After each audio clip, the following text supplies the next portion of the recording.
Are you an emerging business leader? How would you like a full ride MBA scholarship? It's possible. The Ivy College of Business is offering a full scholarship for one standout student in the online MBA. This first Emerging Leader MBA Scholarship will be awarded to one qualified candidate who is ready to start classes in the fall of 2026. Apply by May 15th. The link is copied below. Reach your full potential with the Iowa State MBA. The Business Record News Headlines is brought to you by the Ivy College of Business at Iowa State University, where world-class faculty, staff, programs, and facilities come together to deliver business education for a rapidly changing world. At Ivy, students gain more than a degree, they gain real-world experience and the confidence to lead in any industry. Welcome to the Business Record Iowa News Headlines podcast presented by the Ivy College of Business at Iowa State University. This is your essential weekly briefing on local business news from across the state.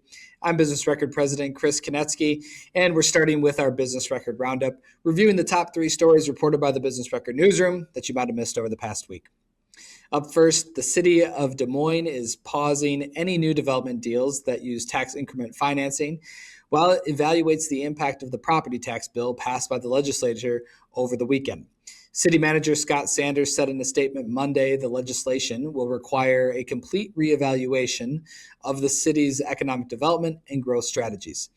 The bill caps city's general services levy at 2%, excluding new valuation tied to new construction, debt service, and school funding, and places limits on TIF districts and revenue. It also shifts the property tax burden to multifamily development, which will have a new rollback set at 6% over the residential rollback rate and be phased in over 3 years.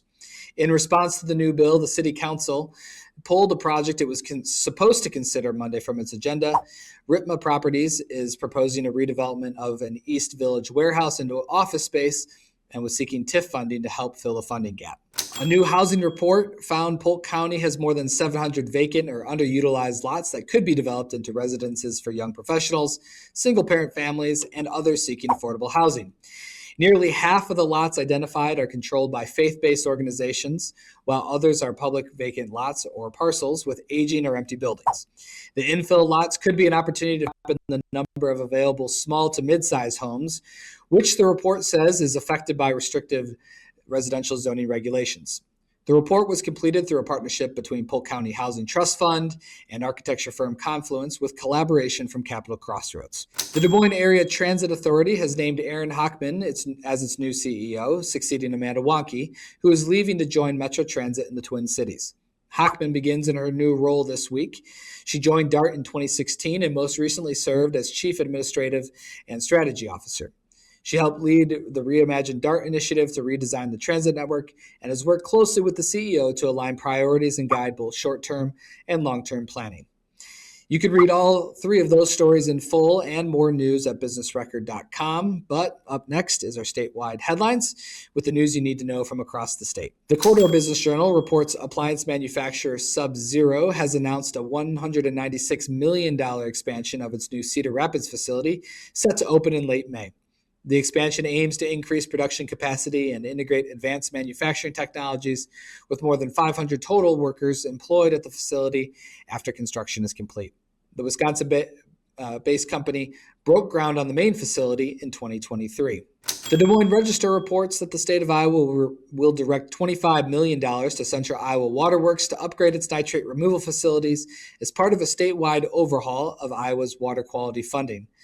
The funding package will also increase funding for the Iowa DNR's water quality monitoring and water treatment grant programs, as well as support water quality infrastructure in rural areas.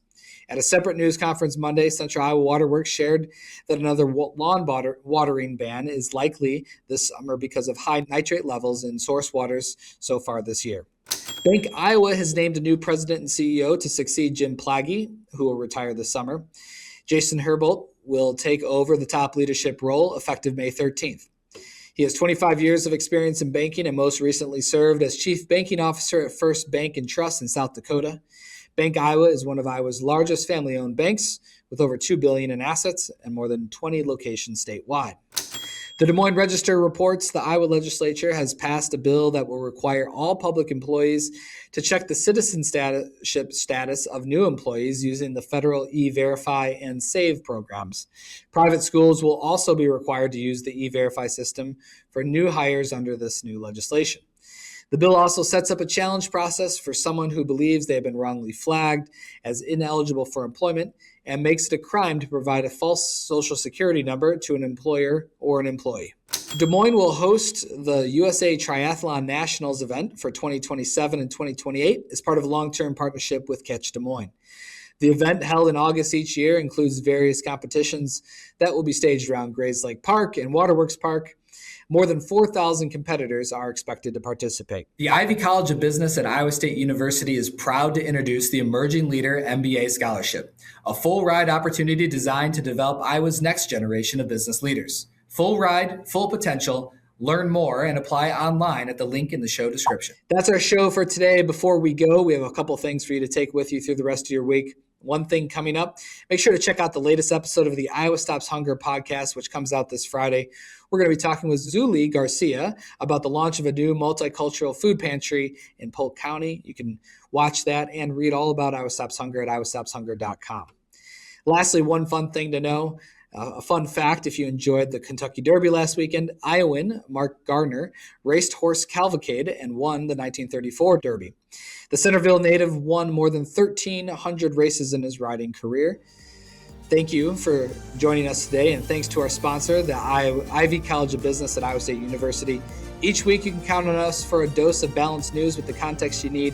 So if you enjoyed today's show, please like and subscribe, and we'll see you back here next Wednesday.